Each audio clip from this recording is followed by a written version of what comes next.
All right, gang. I am going to be cheating a little bit with this video review because normally I do these informal reviews immediately after seeing a movie, and I'm not doing that this time. I actually just came from shooting my on-air review of Me Before You on CTV this morning. It's Thursday. It's about 8:45 in the morning.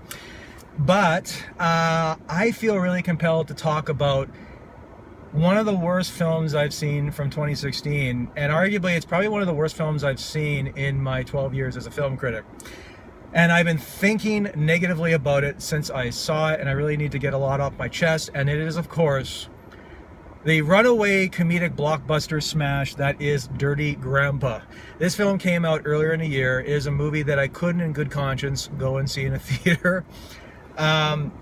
For those unfamiliar with it, it stars everyone's favorite comedic actor, Robert De Niro, and he plays a former military guy who just recently lost his wife, I think due to cancer, if memory serves me correctly, and he has sort of a semi-estranged grandson played by Zac Efron. So De Niro wishes to go on a little, let's say, road trip with his grandson, and it sounds seemingly innocent at first, but then the grandson very quickly realizes that his congenial and kind-hearted grandpa is not the man he thought he was, because he pretty much is this insidiously hedonistic skirt-chasing machine. He is a dirty grandpa, and basically he tells his grandson that his wife's dying wishes, his cancer-riddled wife's dying wishes,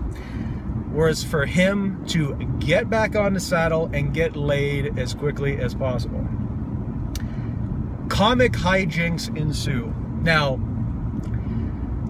if your idea of a good time and an entertaining time at the movies is to see a naked 70-plus-year-old actor like Robert De Niro aggressively masturbating to pornography in front of Zac Efron, then congratulations, because Dirty Grandpa is your film. For everybody else with a pulse and with a modicum of taste in the world, you should be avoiding this movie like the plague that it is. The one thing that I couldn't get over was Robert De Niro in this film. Now, I can forgive Zac Efron. Zac Efron is a young, fairly talented actor, sort of at the beginning of his film career. And I say good because I really enjoyed him in the two Neighbors films. I thought he was actually hysterical. He stole a lot of scenes away from Seth Rogen in that movie. So I can forgive him for his lack of judgment. De Niro is another case altogether. Yes, he has done some soul-crushingly bad comedic films in the past. He did one or two too many Meet the Parents sequels for his own good. But he has no business whatsoever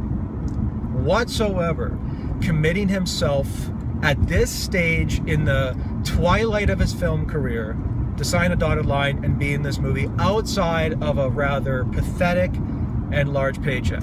This is one of the most esteemed and critically adored actors of all time. He is a two-time Academy Award winner. He has worked with some of the greatest directors of all time in Martin Scorsese, Brian De Palma, Quentin Tarantino, Sergio Leone. I mean, the list goes on and on and on. I don't understand why he thought this was good material for him to further tarnish his name. And the film is indefensibly unfunny, and it's crude and puerile. There's a couple scenes to me that really speak volumes as to how this film handles comedy. There's one scene in the movie where De Niro's character mocks a gay African-American man, which the movie thinks is really funny because he's a dirty grandpa. And then later, it's almost as if the makers of the film realized, you know what? We really made this character sort of toxically dislikable because of his bigotry and because of his homophobia. So then there's a later scene in the movie where he inexplicably comes to this same man's defense and lashes out at another goon for his toxic homophobia.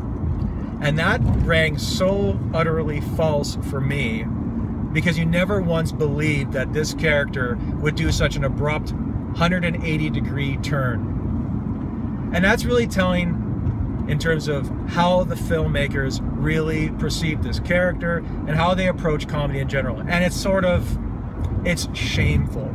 It's absolutely shameful.